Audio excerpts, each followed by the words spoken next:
Hello there, welcome back to the channel and another voyage into the Terran Empire.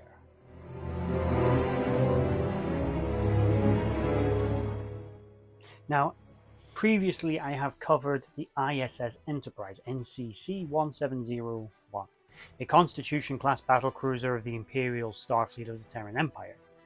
But we never really knew what happened to this ship. Speculation was that it was simply destroyed when the Terran Empire tried to enter into a reform period of peace and was then conquered by the Klingon-Cardassian alliance.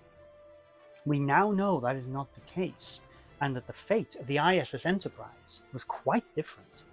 The ship would escape via an interdimensional wormhole, escaping to the Prime Universe. But how did that happen? And what happened to it? Well, a little bit of backstory. Now, of course, the ISS Enterprise was built at Earth in the mid-23rd century. Now, we don't know if Captain April ever commanded this ship, but we do know that it was initially commanded by Captain Christopher Pike. Pike was later assassinated by an extremely ambitious XO of his called James Tiberius Kirk. Why Kirk did this is still a bit of a mystery. We do know that although assassination is a means of progression in the Empire, it's not by any stretch of the imagination the normal way of progressing. It is also not an easy thing to do. Not only do you have to actually manage to accomplish that particular goal, you also have to get away with it. And of course, the Terrans higher ups don't constantly want their subordinates trying to kill them, because who would want to be in charge of that? So there needs to be repercussions, checks and balances. The Terrans do have a system in place. Basically, you have to justify why you turned on your captain. Why did they need replacing? Did they betray the Empire? And you've got to be able to back up what you have done.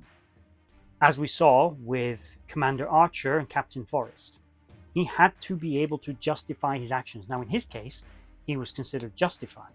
But in other instances, it's not justified. When Chekhov tried it against Kirk, it didn't work and he ended up in an agony booth. Some Terrans will use disciplinary measures, others will simply execute you.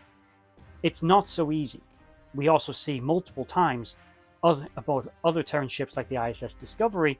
It's not so simple as, I just want a promotion today, I'm going to kill my boss and I get their job. It's not that easy. There has to be a reason, you have to justify it, and if you are found to have not had a good reason, you're dead. You're literally dead. There's no ambiguity. This is the Terran Empire. You're gone. So, especially if you're not a Terran. Even if you're not a Terran, in all probability, they don't care whether or not you were justified. They're probably going to do it, and they're going to you anyway. So, Kirk must have had a damn good reason to do this, especially to what would have probably been a very respected officer in the Empire. Now, he either made something up. Now, in beta canon, he did. He manipulated a situation to make Pike look bad and like he had betrayed the Empire, and made him look weak and like he was in need of replacing. And the Terrans are very Klingon in their approach to this.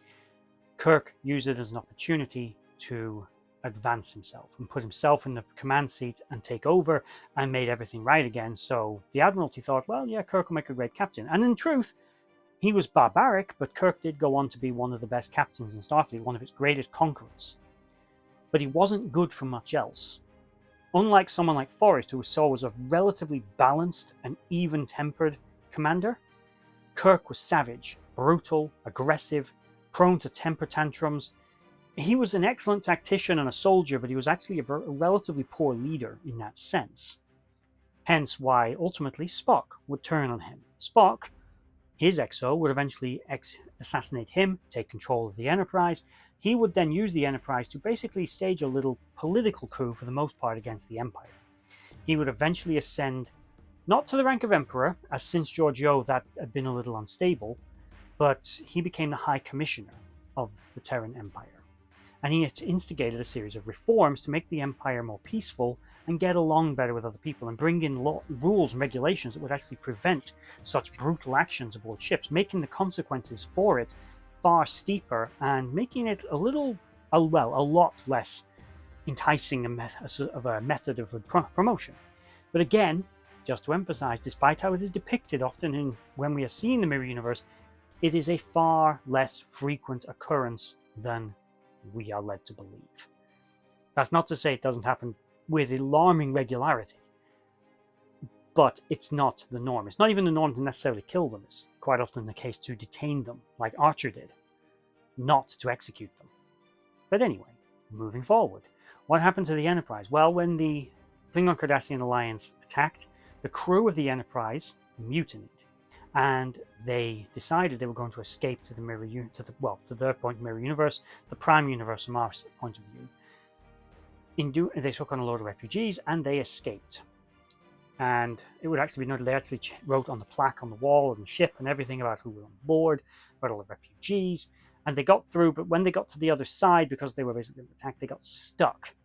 The ship couldn't move. It was kind of stuck in the event horizon of the wormhole. The crew would escape the ship aboard shuttles and escape pods and escape into the Federation and disperse. One of them would actually go on to join Starfleet in our universe, ascending to the rank of Admiral. And to my knowledge, no one ever knew she was a Terran. And as I said, Terrans are pretty violent people, but there was an element of nature and nurture. Terrans were by nature a more aggressive version of humanity, but there's also nurture. Living in that environment, both as a civilian and the military personnel, there was this constant pressure to be better, to be bolder, to be stronger. Kirk, for example, one of his first acts as captain of the ISS Enterprise was to go to Vega 9 and kill 5,000 people. He put down a rebellion of one of the Terran colonies. Now, for context, in beta canon, the colony was only rebelling because it had effectively been infected by a sort of, I'm going to call it a virus. It's not a virus, but for simplicity, a virus. This asteroid hit, and it made all the children on the colony gain psychic abilities. They made their parents rebel because they wanted to leave the planet. The Terrans wouldn't allow this mass evacuation, so instead of just carrying on as normal, they made the parents rebel. Now, Kirk realized what was happening when he arrived. He put down the rebellion savagely, killed about 5,000 people, gathered up the children and took them off-world and put them on a transport and sent them off for evaluation. Unfortunately, those children would also gain control of that ship and then disappear, never to be heard from again. Oh well.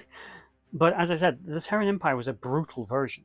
Now, was it necessary for him to kill all those people? Probably not. Was it the quickest and easiest way? Yes. From the Terran's point of view, Vega 9 just declared independence from the Empire.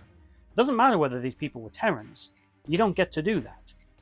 He went in to restore order. Now, to be fair, he didn't kill everyone on the colony because he quickly realized that wasn't what was happening here. It wasn't a full-blown rebellion against Imperial rule. It was merely these altered children manipulating the events. But he resolved it. Brutally, very Terran, but he did it. It was the same with his mission with the Halkans when we first met him. He was going to bombard them from orbit because they weren't willing to let the Terran Empire mine their planet willingly. So it was simply going, well, you will force compliance. That's simply the way the Terrans do everything. And it does seem that taking him out of that scenario, although we do see with Lorca, even with taking him out of that scenario, putting him in the Federation, giving command of his own ship, he still remained very Terran in his approach to everything. He tried to hide it, but he was still a savage and brutal military commander who was not big on giving quarter to the enemy. This woman, however, managed to adapt to life in the Federation quite well. Now, Dr. Carmen Cho was a Terran who would ultimately join Starfleet, again ascend to the rank of Admiral. She was actually one of the people who was instrumental in discovering that the progenitors' technology that they used to seed life across the galaxy was too dangerous for anyone to possess, and she was one of the ones that hid or helped to hide the technology from anyone that might try to misuse it. Again, not a very Terran thing to do. Typically, Terrans would try to covet such a device, covet that kind of technology, and steal it and use it. Reverse engineer it, if nothing else, and you have it for themselves. They wouldn't hide it so others couldn't have it. I mean, they might as a last resort. They'd destroy it if they had to, but it stopped someone else getting it. But they'd want it. They'd fight for it, and that's not what she did. Now, as I said, the ISS Enterprise had become trapped in this interdimensional pocket just in the event horizon of the wormhole, which was deep inside Zenkethi space. Now, the Zenkethi and the Federation were not allies. They'd actually had a war in the mid-24th century, so they weren't exactly in a position to dig their ship out or go back for it, and it just kind of got lost and forgotten about and stayed there stuck until the 32nd century, when it was discovered by the USS Discovery and the Federation at the time, as well as Maul and La'ak. So we find it. It's trapped. They do eventually manage to get the ship out using a tractor beam.